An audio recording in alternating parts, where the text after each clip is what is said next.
Bakka garaagaraa teessanii sagantaa keenya hordofaa kan jirtan kabajamtoonni daawwattoota keenyaaf dhaggeeffattoota keenya akkam jirtu. Egaa har'as keessummaa tokko qabadhee dhiyaadheerra. Keessummaan keenya har'aa hooggansa adda bilisummaa Oromoo ABO keessaa tokko kan ta'ani obbo Dhugaasaa Bakakkooti. Egaa obbo Dhugaasaa Bakakkoo hooggansa adda bilisummaa Oromoo keessaa tokko ta'uu qofa otoo hin taane umurii isaanii harka caalu qabsoo bilisummaa Oromoo keessatti kan dabarsanidha. Egaa qabsoo bilisummaa Oromoo keessatti yeroo dabarsanii hooggansa siyaasati hanga waraanaatti muuxannoo qabu jechuudha. Kana sababeeffachuudhaan egaa har'a waa hedduu irraa dhageenya jedheeni kan naffeere. Isinis hanga dhumaatti nu wajjin tura. Obbo Dhugaasaa Bakakkoo yeroo gabaabaa keessatti waamicha keenya kabajanii waan dhuftaniif hedduu galatoomaan jedha. Dajane isinis guddoo galatoomaa warree OMN waan na affeertaniif fayyaa ta'a. Hayyee isinis irra deebi'een galatoomaa jedha. Yeroo gabaabaa keessatti yeroo lammaffaaf deebitanii nu dhuftanii hedduu galatoomaan jedha. Egaa obbo Dhugaasaa Bakakkoo egaa hooggansa akkuma inni duraanii mee hooggansa adda bilisummaa Oromoo ta'uun karaa siyaasatiinis hojjechuun jira. Amma waraanaatti jechuudha. Waa'ee waraanaa irratti muuxannoo gahaa waan qabdaniif har'a gaafii kiyya kanumaan hin dursa. Keessattuu warri biyya bulchuu Abiy Ahmed dhiyeenya kana gara Wallaggaatti waraana biyyattii akkasumas kan Shaabiyaa fi liyyuu poolisii yookiin humna addaa naannoo Amaaraa gara Wallaggaatti yeroo duulsisu jedhutti torban lama keessatti akkuma juuntaa qulqulleessine naannoo sanaa waan jiru hundumaa qulqulleessina kan jedhu tokko dubbatee ture. Baacaa dabalee immoo Naqamtee taa'ee komaandi poostii kan akka gaggeessu taasise. Gaafa kana dhageessanii ija waraanatiin yeroo laaltanii mee xiinxalli keessan yookiin maal isinitti dhaga'ama? Dura dursoo juuntaa hin balleessinee lolli sadarkaa hamaatti biyya sana keessatti deemaa jira. Waraana bilisummaa Oromoo immoo laayyootti balleessuu hin danda'anii wanti eegamu waraanni bilisummaa Oromoo jara kana balleessee bilisummaa Oromoo keessatti humna ittisa Oromiyaa akka ta'uudha kan eegamu malee isaanii balleessu jennee ni eenyu nuti. Sababaan isaa kanaan dura waggaa 27 darban wayyaanee warra isaan kun ergamaafi turanii wajjinii wal lolamaa ture. Waggaa 3 darbanis dhaabbattummaadhaan kun lolatti jiramaa hin dhabamsiifne. Isaanumatu humni isaanii wabootti harka kennee irraa hiikkatamee waboon isaanumaan gabbataa jira malee. Kanaafi waraanni bilisummaa Oromoo humna leenjifamee humna diina akka itti ofirraa ittisu beeku akka yoomii fakkaataatti lolu leenjifamee qopheeffameedha. Kanaafuu haala of dandamuttitu yeroo barbaadeef akka barbaadetti lola waan ta'eef dhabamsiisuu hin danda'anii hawwiidhuma kuni kan dubbatamu. Kanaaf dubbii sana keessa dubbiin dhugaa hin jirtu garuu yeroo waan akkasii dubbatu silaa dubbiin kun yoo soba na jalaa taate akkamiin ta'aa jechuun jiraatuutu irra ture. Gaafatamni itti dhagaa dubbachuutu irra ture. Waanuma soba dirree taa'u guyyaa 15 keessatti balleessina jedhanii afaan guuttatanii dubbatuun waanuma hin danda'amneedha. Kanaan duras hojiidhaan waan mul'ateedha. Kanaaf utuun dubbatin dura itti yaaduutti sarara ture. Waraanni bilisummaa Oromoo kunoo guyyaan 15 sunuu dabreera. Hanga ammaatti numa jiraa numa bobba'aa nagaan jiraa jechuudha. Sorry. Dajane. Yeroo haasoftan kaameeraa laala lafa gara lafaan laaltanii kaameeraa gara kaameeraa laalati itti fufna. Hedduu galatooma obbo Dhugaasaa Bakakkoo. Egaa kana dura itti gaafatamaan biltsiginnaa Oromiyaa Fiqaaduu Tasammaa namni jedhamu qurxummii fixuudha fi galaana gogsuutu irra jiraata kan jedhee dubbate ture. Tarii qurxummii fi galaanni kun duula kana keessatti waan ilaalcha keessa galfame isinitti fakkaata? Sana mee akkamitti ilaaltan isin? namichi waanuma dubbatuun irra malee fakkaanne tokko dubbatee uummata faafinna jedhanii hoogganaan mootummaa tokko taa'ee isa gossuudha. Galaana balleessuu jedhanii dubbatuun dhugaa dubbatuudha. Biyya bulchan uummata bulchan ni balleessina jedhanii taa'anii haasa'uun kuni cubbuudha, kiraayimii guddaadha, waan iyyuu ittisa gaafachiisuudha. Namni hanga fedhe yoo ta'e mootummaan humnuma isaan lolu waraana sana balleessinaa malee uummata galaana ta'e balleessina jedhanii dhaadatuun gowwummaa wallaala guddaadha. Haa ta'u garuu ajjeesaa jiran hanga humna isaaniitti sodaachisuudhaaf waraana bilisummaa Oromootiif uummata Oromoo addaan muruudhaaf uummata Oromoo ajjeesaa mana irratti gubaa saamaa dhuma turanii duraanis fixuun sun immoo utubanii finnaallee akeekkatanii lafaa kaa'anii iyyuu waan danda'amus miti. Kanaaf kun dubbiidhuma hangam tokko mootummaan PPdhaa gaafatamni akka itti hin dhaga'amne waan dubbatullee kan hin eegganne kan hin beekne ta'uu agarsiisa. Uummata fixuunis hin danda'amu. Kun wallaala guddaadha Dajane. Egaa akkuma sinuu beektanii yeroo sirna wayyaanee uummanni Oromoo waraana jala ture wayyaanee ofirraa qaarisee gara Maqaleetti erga ari'aa ta'e booda yeroo xinnoodhaaf boqonnaa waa xinnoo argatee ture deebi'ee immoo waggaa 3 darbee waraanatti deebi'e. Yeroo kanatti yeroodhuma naannoon iddoo tokko tokko boqonnaa argatu illee Gujiin fi Wallaggi waraanuma keessa ture. Amma immoo humna guutuu kan biyya alaatiin deeggarame kan Eertiraadhaa fi Eertiraan deeggarame milishaa Amaaraas kan keessa jirutu gara Wallaggaatti duule. Wallagga irratti xiyyeeffachuun yeroo ammaa kanatti maaliif isinitti fakkaata? Naannoo sanatti sirriitti beektu lammatas immoo waraan akka nama ogummaa waraanaa qabu tokkotti. Waraanni Eertiraadhaa waraana mootummaa Itoophiyaa wajjin wal ta'ee nutti duuluun kun marraa duraa miti. Kanaan duras bara chaartaraas akkasuma nuganee nutti duuleera.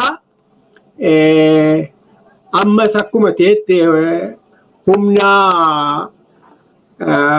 warra Amaaraa liyyuu poolisii Amaaraa ka jedhamtuu fi humna Shaabiyaas dabalatanii duula guddaa akkuma kanaan dura godhaa turanidha. Waan haaraa miti. Kanaan dura illee godhaniiru. Shaabiyaatiin dhufin malee milishaa Amaaraa kanatu amma dabalame malee duulli gurguddaan kaabarraa gad deebisanii ittiin waboo dura dhaabbatan uummatatu hin dhageenye malee hin labsamne malee marraa hedduu kanaan duras deemeera. Sanumatu deebi'aa jira.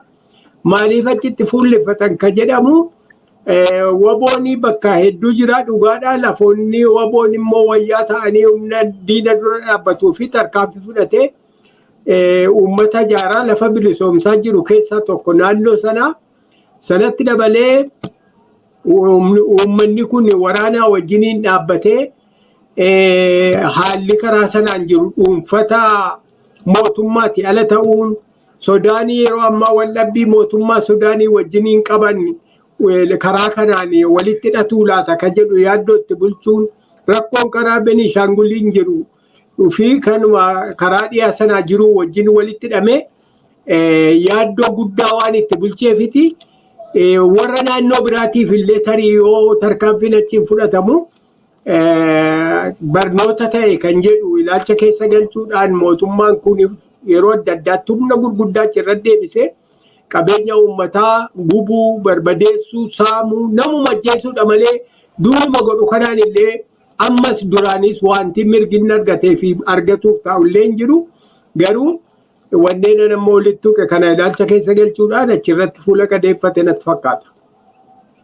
Gaariidha. Kana duras Jeneraal Biraanuu Juulaa torbee tokko keessatti haxoofne fidha jedhee amma waggaa darbeera waggaa 2 ta'etti jira. Mee yeroo chaartaraas warri Shaabiyaa Isaayyaas faas nuganee jettani haala amma jiruu fi haala yeroo sana jirus mee wal qabsiifnu jedheeni. Fedhiinumti Shaabiyaa fi keessattuu Eertiraa jechuun illee dadhabame Isaayyaas Afeworqi Itoophiyaa irratti qabu. Keessatti kana bira darbee immoo inni Oromiyaa irratti qabu maaliif deddeebi'ee Oromoo irratti duula bana Oromoo gana jettanii yaaddu?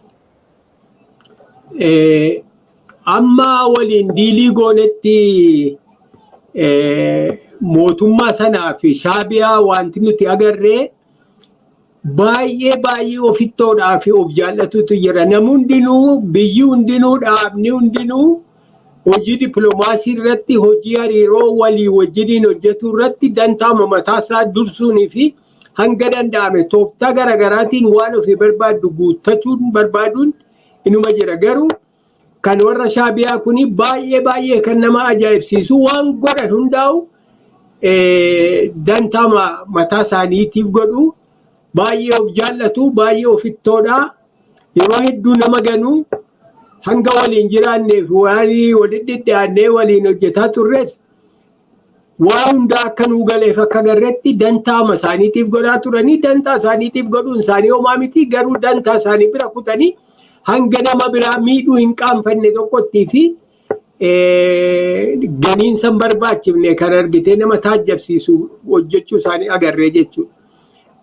Isaayyaas dhugaa dubbatuudhaaf nama rakkinaa sammuu akka waan qabuu tokkotti yeroo ammaa namatti dhaga'amaa jira. Maaliif akka hawwame hin arganne biyyus inni bilisoomtee maqaadhaan bilisoomtee garuu hojiidhaan hin bilisoomne. Namoonni biyya sana bilisoomsan qooda guddaa akka qabaatan sammuun qaroon isaanii mana hidhaatti naqamanii kadhuman dhumanii yoona kana hafe hanga xiqqootu jira jechuudha. Uummatichi kan qubatee jiru warri bilisoomne jedhamu wanti darbeef hin jiru. Jireenyi isaa gaduma deema guyyaarraa guyyaatti. Kuni dhukkuba danda'eef rakkoodha. Rakkoo kana Itoophiyaa immoo waan laaluun Itoophiyaa keessattuu wayyaanee wajjin ijaa guddaatu itti bule. Ijaa bahuudhaaf tarkaanfiin amma fudhatamaa jiru kun ijaa yeroo dabre akka barbaanne maanuu godhuu didde maaliif Itoophiyaatti gannu dhiisuu diddeedha kan ijaanis irratti isaan wallabanii. Kanaafuu ijaa bahuudhaafiti tarkaanfii PP kanarratti gargaaranii dirmatanii waliin dhaabbatanii maal barbaadu inni jedhamu. Walumaa galatti qabeenya mootummaa dadhabdu yookaan warra wal didu, warra wal nyaatu, warra tokkummaa hin qabaatanii dhiibbaa mootummaa Shaabiyaa irratti gochuu hin dandeenye. Fakkeenyaaf amma federaalizimiidha dida jibba Itoophiyaadhaaf. Yoo federaalizimiin jiraatee namni kun wal ta'ee walqixxummaan jiraatee obbolummaadhaan walii galee Itoophiyaan mootummaa uummata fedhii irratti hirkamte ijaaramte biyyi kun ni cimti, humna qabaatti, wal taati jechuudha. Yoo argite federaalizimiin kun dhabamee namni wal caalee wal akka miidhu godhamee mootummaan dirqiidhaan walitti hidhamee ijaarame tokko immoo jiraate isa kana keessa inni harka galfachuudhaaf irratti hirkatuudhaaf isa gargaara jechuudha. Dhugaa dubbatuudhaaf biyyi suni yoo Itoophiyaa irratti hirkatee baay'ee jireenyi ishee golgolaadhaaf rakkisaa akka ta'e hojiidhaan mul'ataa jira. Kanaafuu biyya kana irratti dhimma bahuudhaaf harka kaa'uu qaban waan Itoophiyaa. Dhimma Itoophiyaa keessa galuudha qaba. Kanaafitu qabeenya Itoophiyaa walumaa galatti immoo keessattuu immoo kan Oromiyaa irratti irraa agabuu waan hin barbaanneef karaa ittiin biyya kana irratti hirkatanii tarii argitee buufata galaanaa isaanii fa'aa kiraayessuun isa ta'uu qabeenyas keessaa argamuun biyya isaanii jijjiirraatti fidanii guddifatan barbaada. Isa kana gochuudhaaf immoo keessa harka kaa'uudhaaf yoo danda'ame mootummaa jala yookaan jala deemtuu fedhii isaanii kana guutuuf tokko as keessatti utuboo barbaaduun ni jira. Kun immoo yaada qofaan utuu hin ta'in kunoo waraanaan dirree ba'anii ganda namaa keessa deemanii akka waan ganda isaanii ta'etti dhufanii namatti duulanii cubbuu dalaguun mul'ataa jira. Wanti barbaadan egaa ofii waan of hin dandeenyeef nuyi saamanii nuyi qabeenya keenya guurratanii itti garaa qulqulluudhaan utuu walii wajjin hojjetini kan nuti jiraanne. Kanaafuu har'a utuu hin ta'in gaafa wal barreerraa jalqabnee hanga deemnu kanuma kan nuti isaan irraa dubbifnu yerootti jirrus fakkeessaadhumaa fi gargaaraa jirra jechuudhumaa fi isuma sanaafuu ni galatoofannaa jenneerra. Haa ta'u garuu waan jijjiirama fidu waan akeeka keenya nu guuchisu miti kan godhamaa ture.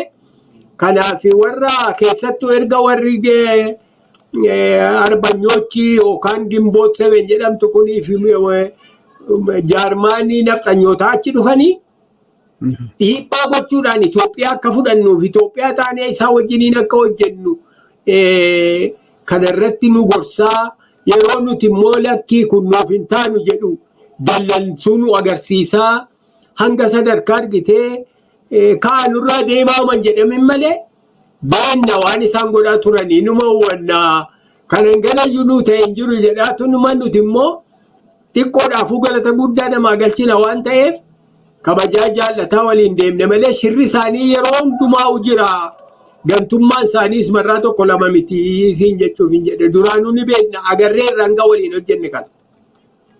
Gaarii dhagaa duraan arbanyochi kan jedhamu isa kan egaa isaanumatu dhaabee warra Shaabiyaatu dhaabee arbanyochi sana booda Biraanuu Naggaatti dhufee arbanyochi Gimboot 7 egaa dhufee waan isaa xinnoo ishii hubachiisuu fi egaa isaanii kaayyoo isaanii akka sin fudhattanii dhiibbaa godhaa akka turanidha kan ibsitanii obbo Dhugaasaa Bakakkoo. Mee egaa mee haala ammaa jiruutti deebina.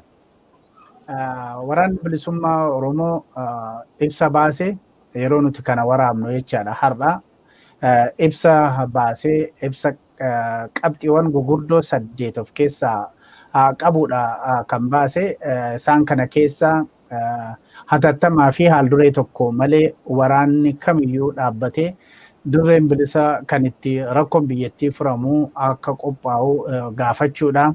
Haalduree tokko malee waraanni biyya alaa biyyattii gadhiisee akka ba'u akkasumas hidhamtoonni siyaasaa akka hiikamanidha. Filannoon sobaa kun hatattamaan akka haqamudha. Waan dhimmoota biroos egaa itti daddabaleera. Mootummaan ce'umsaa akka dhaabbatu fi dhimmoota gurguddaa 8 of keessaa qabu qabxiiwwan 8 gurguddaa qabu baasee wobooni. Mee kana isin attamitti ilaaltan? Addi bilisummaa Oromoos ta'e woboon yeroo hundumaayyuu rukuttaa onnee uummata keenya maaltu malaa uummanni keenya maal hawwaa maaltu isaanillee malaa akka jedhu ilaalaa hordofaa deemaa. Waraanni bilisummaa Oromoo qawweedhuma qabaatee qofa kan qawwee dhukaasu utuu hin ta'in qawwee sana maaliif dhukaasaa maaliif akka du'u maaliif akka ajjeesu maaliif akka falmu beekaa. Tooftaa qabsoo keessaallee loluunii fi nama ajjeesanii nama harkatti wareegamuun filmaata biraa dhabamuurraa kan ta'e malee waan sadarkaa duraatti jaallatamee yookaan immoo araaraan isaa jiraate akka hin taane kanaan dura marraa hedduu ibsaa turre hundi keenyayyuu waboonis egaa akkasuma waan hojjetu beekaa lola qofatu hin ta'in karaa furmaata qabsoollee akeekuu ka danda'u humna warraaqaa humna bayyanataa humna beekaadhaa fi dammaqaa ta'uusaa akeeka kuni wanti humni kun kaase hundisaatu dhimma yerootii fi fardi kan dhugummaa qabu kan waraana qofatu hin ta'in miseensi biraa hundinuu itti amanuudhaaf ta'uu qabu miseensa adda bilisummaa Oromoo bira darbee ilmaan Oromoo hundi wanti amma jedhame kun akka ta'u ka barbaadanii fi akka immoo hojiirra oolus qabsoo ka godhan ta'utu jira. Kanaaf dhaabbiin woboon fudhatee baay'ee gaariidhaa fi kan deeggaramuu fi kan irratti wal gargaaramudha jechuudha. Egaa hoogganaan woboo kan dhihaa jaalmarroon dhiyeenya kanarratti guyyaa gootota Oromoo irratti yeroo dubbatu ajandaa namaa kenna malee ajandaa namaa hin fudhannu kan jedhudha.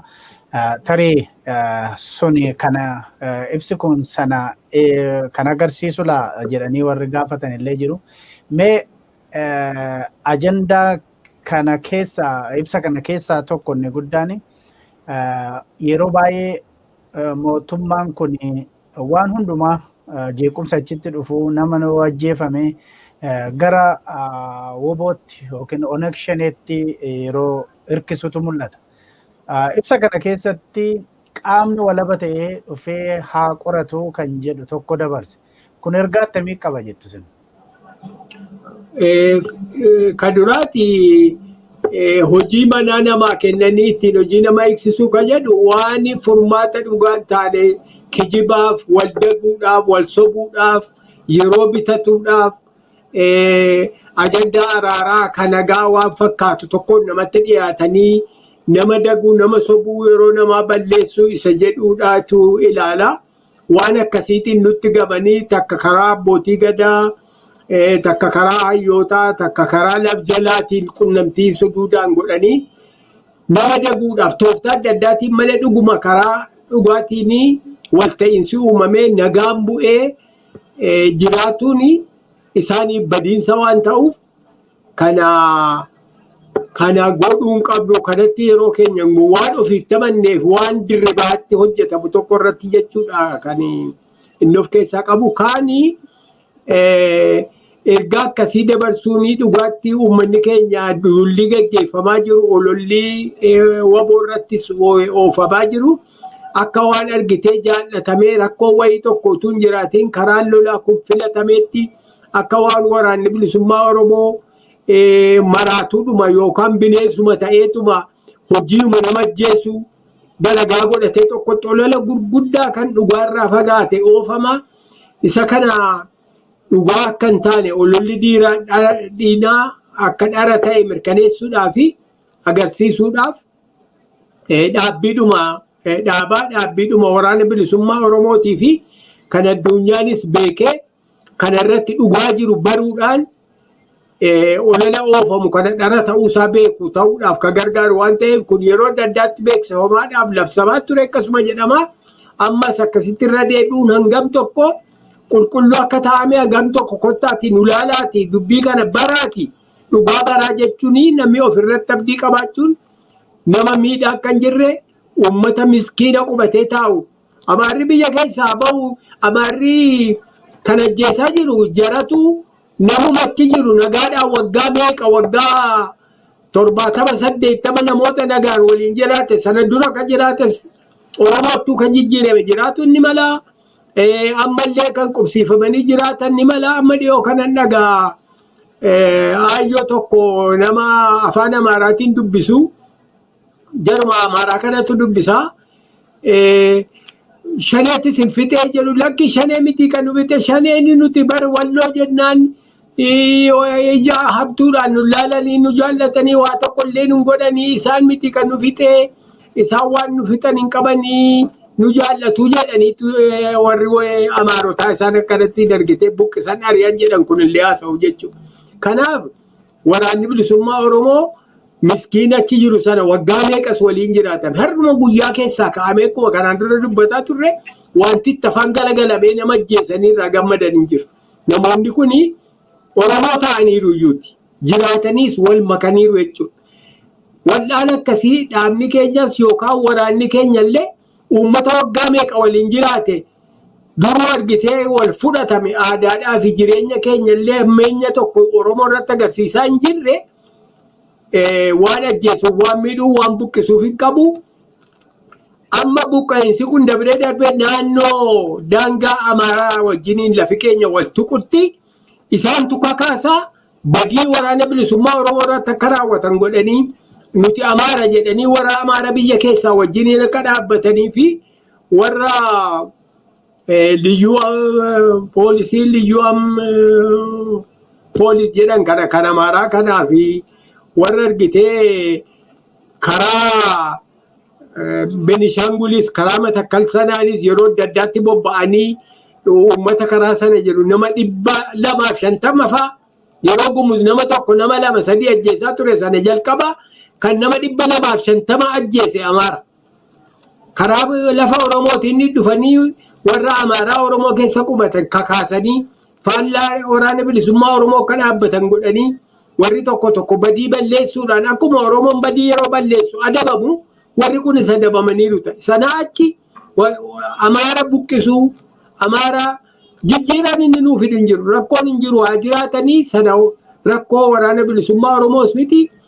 Isaanis ta'e nama biraa waraanni bilisummaa Oromoon ajjeesu kun qoratamee dhugaan kun bahee ololli diinni oofaa jiru kuni yoo saaxilame waan fedhuufi waboon ibsa akkasii baasaa. Ibsi kun immoo addunyaadhaafis biyyaafis ergaa guddaa dabarsanatti fakkaata. Gaariidha ofirratti amanamummaa qabu kan jedhudha ergaan keessanii. Mee isa ittaanutti darbinu gaafii ittaanutti otoo hin darbin mee obbo Dhugaasaa Bakakkoo waraana bilisummaa Oromoo keessa yeroo dheeraadhaaf turtaniitti nan beeka. Mee naamusni WBO yookiin waraana bilisummaa Oromoo yeroo isin keessa turtanitti maal fakkaata? Mee naamusni isaa maal inni tarii namoota quba hin qabne asumaan akka hubachiiftaniif? Dhugaan siin jedha naamusni waraana bilisummaa Oromoo sibiila irra jabaadha. Nama akkasii kana dhiisee amma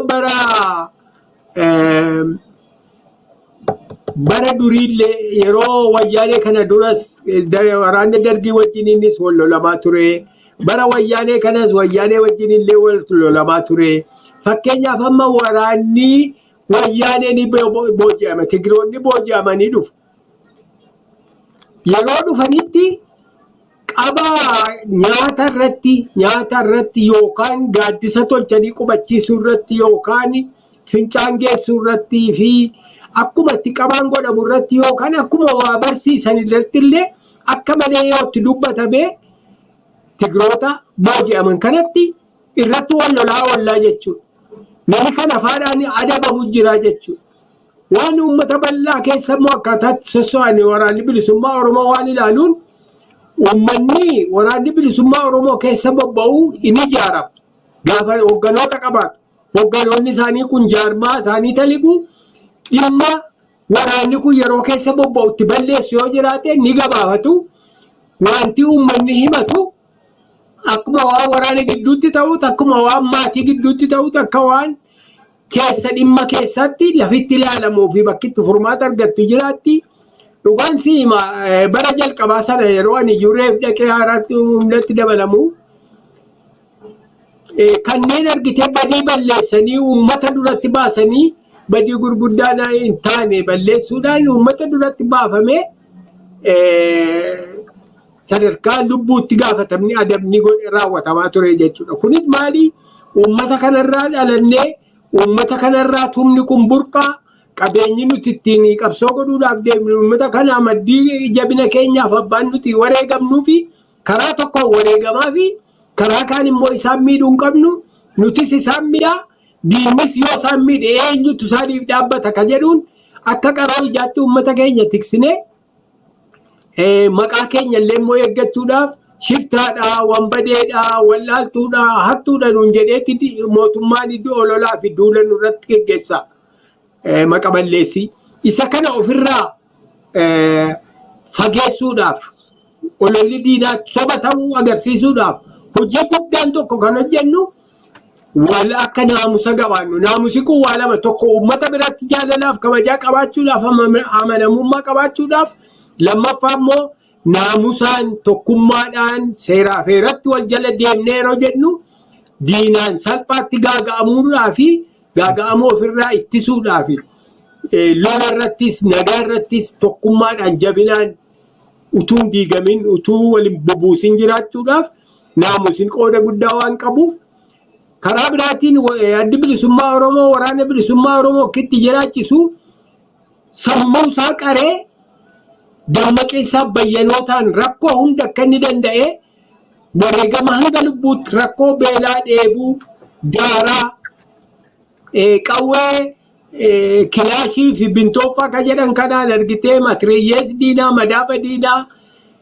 dura dhaabbatee akka loluu danda'u murannoo akka qabaatu waan hunda gootee fi utuu hin ta'in murannoodhaa fi hubannoota qabu sanaan falmaa jiru keessatti waan hin taaneef utuu hin jilbeenfatin jabaatee akka inni qabsoo godhu isa godhuudha qoonni adda bilisummaa Oromoo qoonni hooggana kanaa waan barbaachisu hunda guutee fi utuu hin taane waan irra jiru wajjin humni kun akkasittiin kan rakkoo meeqa keessa bahee bara qabsoo kana hunda kan dabarsine. Kanaaf waraanni adda bilisummaa Oromoo ani egaa yoo waraana biraa nama haaraa durii nuti hin beekne biyya biraatii nama dhufe jedhame malee dhugaa dubbatuudhaa fi nama biraa miti Tigree irratti wal lollaan siin jedhe nama booji'ame iyyuu kabaluun ijaamaan ilaaluun nama adabsiisa. Kanaaf uummata bal'aanii hin tuqamu jechuudha.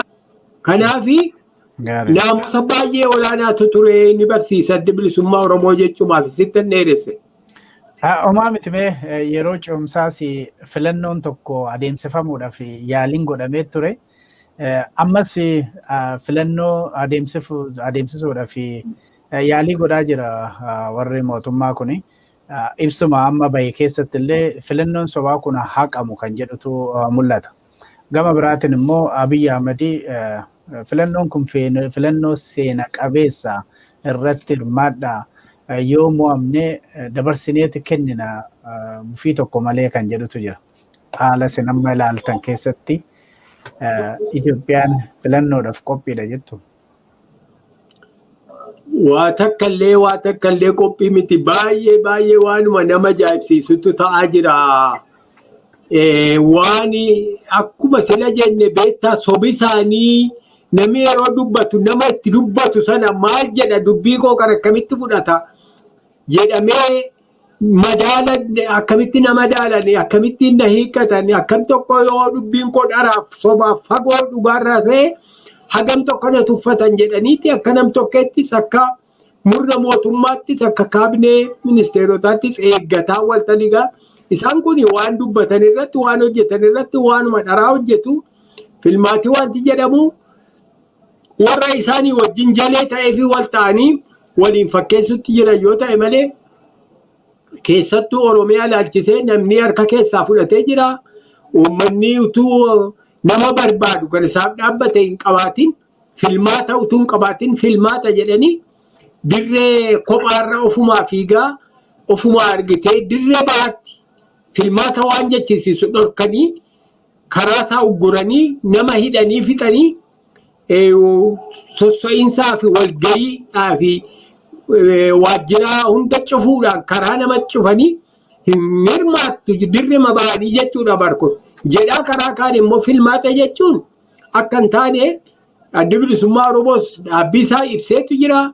Uummanni Oromoos hubateetu jira. Yeroo ammaa kanatti karaa adda bilisummaa Oromootiin, karaa wabootiinis, karaa miseensota dabbalootaatiinis laf jalaa fi dirree baatti lafa aanje hundatti adda bilisummaa Oromoo kufaadhaa fi kadharaa akka kijibaa ta'uusaa yoo dhumallee fakkeeffamee immoo dabarfamee filamee illee jedhame kana jalatti buluudhaa fi kun kan haqaa kan hin taane kan uummata keenyaa hin malle waan barbaadu dhorkamee kan hin barbaanne dirqiidhaan filatus utuu filachuu baateellee immoo maqaadhumatti moggaasanii gateetti isaarratti fe'uudhaaf yaalii godhamu kana ammayyuu karaa hundaan dura dhaabbatamaa jira. Uummanni keenyas hubachiifamaa jira.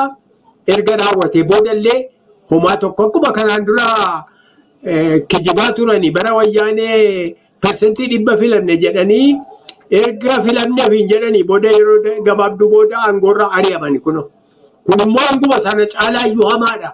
Jalqabumarraa iyyuu bade.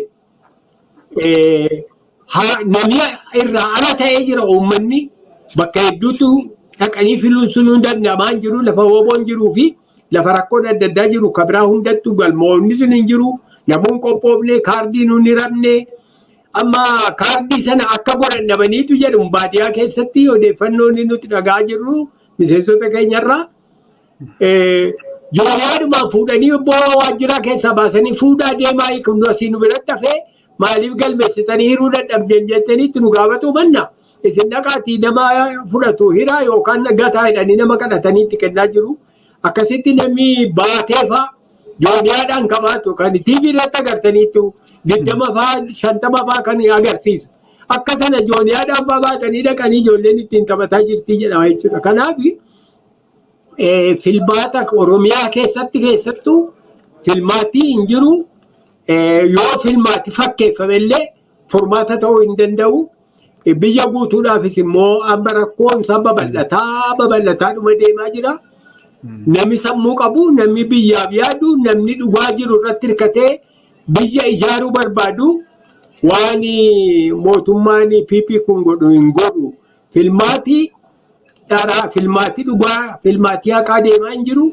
Filmaatii kun yoo fakkeeffamee ballama isaa eeggateellee naannoo tokkotti magaalaa tokkotti illee yaalame san boodas argitee kanuma badiinsaatti Itoophiyaadhaaf kan namatti mul'atu. Meegaa isin fudhataman qabu jettu gama tokkoon Oromiyaa keessatti addi bilisummaa Oromoo dhiibamee bahee akka filannoo irratti hin hirmaanne KFO'n dhiibamee bahee sabboontonni Oromoo hedduu hidhamanii yeroo ammaa kana Oromiyaan mana hidhaa taatee yeroo jedhamutti paartiin akka Izeemaa kan Biraanuu Naggaa Dr. Biraanuu Naggaa faadhanii gaggeeffamuu fi kan biroo kan jira jechuudha Oromiyaaftuu hin fudhanne Oromoos akka Oromootti hin fudhanne warra kanatu amma Oromiyaa keessatti caffee Oromiyaa keessa seenuudhaaf kan dorgomaati jiran. Biraanuu Naggaa gaafa mana hidhaati ba'e waan Oromoon akkaataa Oromoon itti Oromiyaa ilaaluutu fi Itoophiyaa ilaaluutu na sodaachise kanaafan siyaasatti qabsootti fufuu barbaadee jedha. Warra kanaatu egaa Oromiyaa keessatti burraaqaa jedhaniiti komatu warri kaan. Isinis yeroo dheeraadhaaf akka nama qabsoo keessatti ture. Yeroo Oromoon keessaa dhiibamee warri kaan immoo akkanatti Oromiyaa keessatti filannoodhaaf burraaqan kan dhageessanii argitanii maal isinitti dhaga'ama? Dhugaasiin jechuudhaaf Dajanee waan kana bacancaruu isaatiin gufachuu isaatiin akeekii yaadame filmaatti dhugaa tokko ta'e rakkoo biyya kana keessa jiru karaa nagaatiin sirna dimokiraasiitiin furatu inni jedhu hanqatu isaatii fi ni gaddinaa. Sanarraa kanaaf Abiyyi faatu dhaqee filamuudhaaf deema. Azeemaatu filamuudhaaf deema. Nuti hin filamne jennee guddoo kan itti rakkannu miti tokkoffaa hin filaman jarri kuni yoo illee fakkeessanis fakkeessaadhumaa fi kijibuma malee amma nabi Oromoodhaa kan Azeemaa filata jennee nuti eenyus hin jiru. Kun waardiyaadhaan jalee koo waan taate waan nan balaaleeffanne waan nan duran dhaabbanne nu faarsitu kottuu dhaqee anaa wajjiniin dorgomi jedhee warri PPdhaa kan argitee carraa uumee fi godhaa jiruudha. Dhaabbii jara kanaa Oromoo biratti adda bilisummaa Oromoo qofa miti Oromoo biratti beekamaadha, jibbamaadha. Waan tokkollee waan ibsan waan jijjiiran hin qabanii. Kanaafuu duraanis badee wanti duraan bade immoo duuban tolu mootummaan isaanii ijaaranii ittiin Azeemaa afaan itti filamanii nu bulchanii akka hin jiraanne haala waliigalaarraatiif qabsoo ofii keenya goonurraa ka fashalu ta'uu isaatu nutti dhaga'ama. Fashaluu waliigalaa adeemsi karaa dimokiraasii Itoophiyaa karaa qabsoo dheeressuu isaatu nutti dhaga'ama malee Azeemaa afaan amma dhaqanii ganda tokko lamatti filamanii yookaan filaman jedhaniituun filamin illee ta'uun kun waan baay'ee nu ajaa'ibsiisu waan itti naafnullee miti waanuma dharaatii hin filamanis filaman illee faayidaan qabanii jenneeti kan hubannu. Mee asirratti warri Izeemaa amma jedhaman kun duraan arbanyoochirraa deebi'anii arbanyoochi gimboot sabanii akka ta'anidha. Road maappii Abiyyi ittiin biyya bulchinutu qopheessee jedhan amma immoo dookumentii tokko kan dhoksaadhaan bahe irratti biyya sanaaf balaa guddaa kan ta'e keessa ABO'n tokko jedhan TPLF jira addi bilisummaa uummata Somaalees jira. Isaan kana keessaa tokko balaa biyya sanaaf nageenya biyya sanaaf balaan tokko ABO'dha jedhaniiti dookumentii kanarratti agarsiisanii boodallee lakki kan keenya miti haa jedhan malee. Egaa paartiin kun walitti dhiyeenyanii biltsiginnaa Abiyyi wajjin hojjetaa jira. Yeroo ammaa kanatti dookumentii akkasii uummata tokko dhaaba tokkoon gadi ba'ee dhaabni tokko balaa biyyaati yeroo jedhu maaltu isinitti dhaga'ame yoo tarii dookumentii sana dhageessan ta'e? Dookumentii kana yeroo dhageenyu sammuu jara kanaa keessa waan jirutu dirree nuu baasa. Yeroo adda addaatti waan Biraanuun kunii fi Dargaachoo Tsigee kun jedhanii barreessanii beekamaadha. Baay'ee farra uummata Oromootii, farra adda bilisummaa Oromootii hinaaffaa guddaadhaaf jibba guddaadhaatu qabsoo Oromoo irraa qabu. Warra akka ammaa interviyuu isaarratti isa ta'u waan barreessu nama Dargaachoo Tsigee kun faan Oromiyaan jiraatu kanatu baay'ee belbelchaa baay'ee aarsaa ta'uu waan hin qabneedha. Hin turre duraanii Kanaafuu ammallee jiraatu jedhu Biraanuun kun immoo namarraa wayyaadhaa fi nama Itoophiyaanistii of fakkeessaa garuu kunoo waan akka har'a barreessanii baasanii kana diina guddaadha farra uummata Itoophiyaati jedhanii kan hasaasiidhaan haasa'antu dhaabbii isaaniiti. Ilaalchi isaanii qabsoo Oromootiif qaban isa kana yaaddoo guddoodha qabsoo Oromoo irraa qabu. Addi bilisummaa Oromoo immoo uummata Oromoo karaarra kaa'ee mirga isaa isa gonfachiisee roorroo isaanii kanarraa bilisoomsa waan ta'eef uummata Oromoo isicha argitee nuti ilmannee dhugnee akka feene saamnee jiraataa barre kana jibsiisaa jedhanii waan ilaalaniif qabsoo kanaaf uummata Oromootti adda bilisummaa Oromootti diinummaa guddaa qabu. Kanaaf nu jibbu, kanaaf nu dura dhaabbatu. Egaa utuun beekinitu harkaa babbaati. Isaan illee haalaniiru garuu hojii isaanii isa duraatiinu akka nu jibban akka diina keenya isa duraa ta'anii ni beekna. Abiyyi kana faallee kan argitee karaa dabaa irratti Abiyyi faanu duraanuu karuma dabaarra jiru ammoo daran karaa dabaarratti kan gorsaa jedhaniif qajeelfama kennan akkuma tu jette isaanii jechuudha. Egaa kanarraa ka'uudhaan waan amma ammaatti mari'annirraa ka'uudhaani muuxannoo qabdanis karaa yeroo ce'umsaa haa ta'uu mootummoota darbanirraa ta'uu haala amma Itoophiyaan keessa jirtus yeroo laaltanii haala ishiin biyya ollaatii fi biyya keessa rakkina mudataa jiru kana yeroo laaltanii biyyi suni akka biyyaatti itti fufuun sodaachisaa ta'eeti jira. Kaan failed state jedhuuniin kaan immoo yeroo gabaabaa keessatti addaan caccabde biyyattiin sun kan jedhanii sodaatan jira. Isin shakkii akkasii qabdu? Shakkii miti bortaa miti akka keenyattis already failed state ammayyuu nuufi hin jiru. Amma fakkeenyaaf Oromiyaa keessatti bulchiinsi hin jiru, mootummaan hin jiru. Bakka hundaa irra guddaa command postiidhaan waraanaanitu bula. Namni sadarkaa kaadireetti kaabineessa jedhaniin yookaan bulchaa onaa yookaan konyaa ka ta'e tokko yoo uummata keessa sosso'ee wayiin godha jedhee waraana guddaadhaan bitaa mirgaan deeggarameeti eeggannoo guddaadhaan bakka tokko mul'atee dhaqee bakka jireenya isaa magaalaa uummata keessaa fagootti dhaqee lafa waraanaatti fagu jiraata. Bulchiinsi hin jiru, mariin hin jiru, uummanni tajaajila mootummaa tokkorraa argatu kan nageenyaa, kan barnootaa, kan wal'aansaa, kan waan hundaatu argataa hin jiru. Kun maal jechuudha? Mootummaan hin jiru jechuudha. Oromiyaadhaan mootummaan erga dhabamtee turteetti.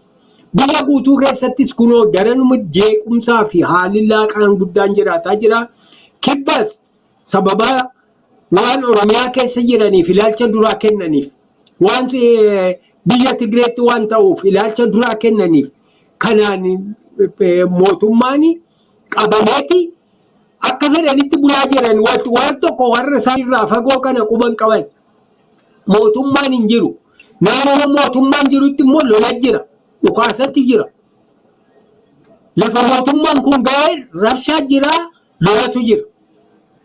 Kanaafi already kufeera daran immoo ni kufaa jedhamee ma eegama. Meegaa kanaaf adda bilisummaa Oromoo yeroo hedduu ibsas baasaa ture. Ibsa sana keessatti kan jedhamu mootummaa kuni akka yeroo kufu uummata Oromoo irratti hin kufne uummanni Oromoo of eeggachuutu irra jiraata. Kanaaf immoo mootummaa ce'umsaa mataa keenya nu barbaachisa kan jedhu ibsi bahaati ture. Sanarratti maal jettu isin tarii wanta hojjetamaa jiru waan quba qabdan jira. Yaaduma sanarrattuu maal jettu? Inni kun vaakansii uumame yookaan lafa duwwaa haala amma mootummaan dhabamaa kana akka cufuudhaaf kan yaadame. Duraanii karaa nagaa filannee warra dhimmi Itoophiyaa dhimmi biyya waliigalaa nu laalchisaa wajjiniin jedha wajjiniin hojjennee furmaatatti deemnaa jedhame. Inni sun ni hanqate. Amma kun akkasii dubbannetti filmaatiin dadhabamee goleelee hundaa naannoo hundaa keessatti lolatu jira. Lafa kaan immoo qawweedhaanitu namni oolee bulaa jira.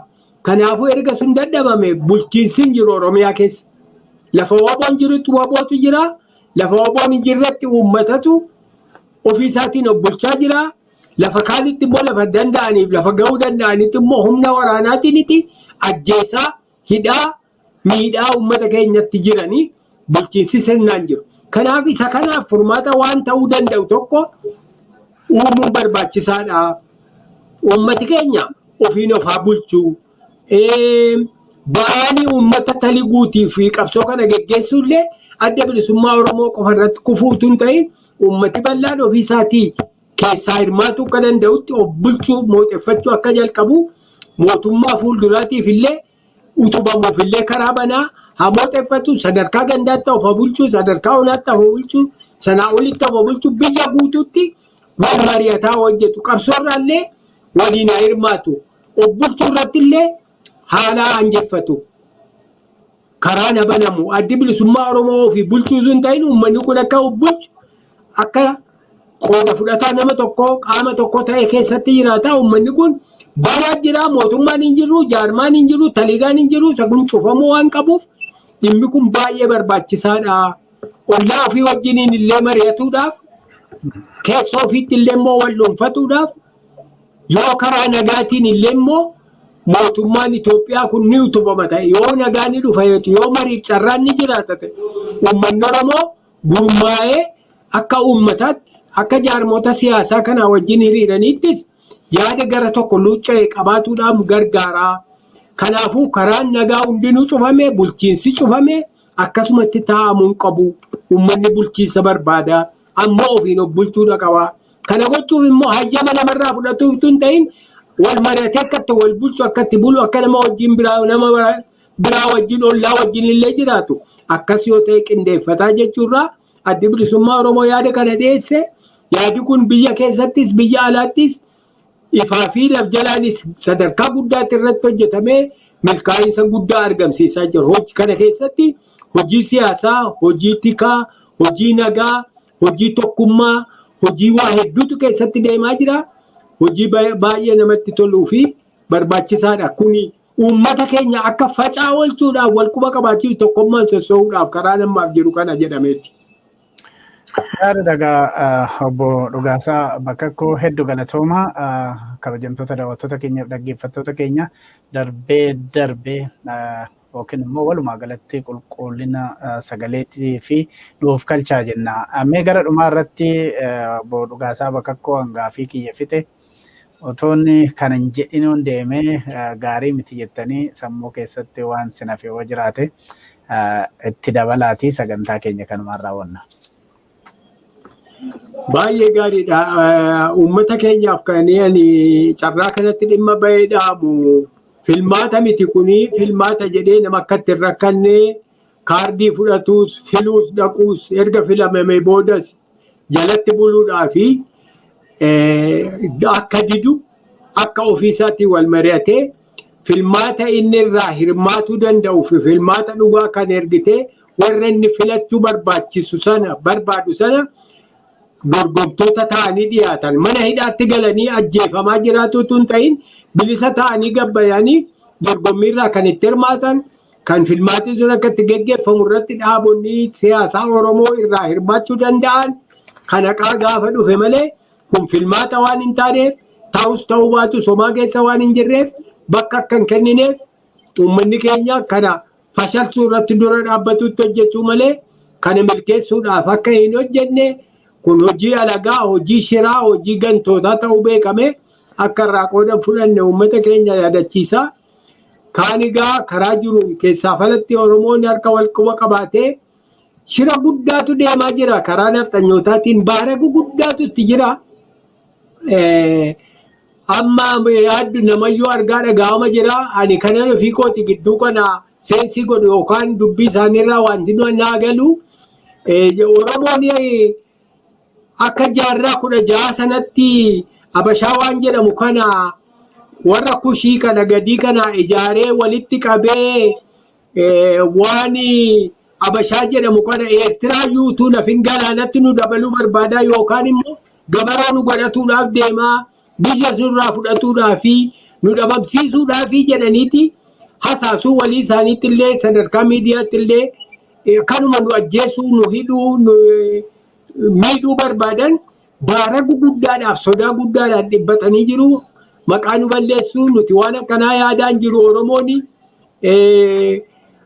Kanaaf ragaan guddoon hanga ammaatti ammayyuu miliyoona baay'eedha sasaan jedha sana ta'ullee baate Habashaan nu keessa ni jira. Namni tuqaa hin jiru.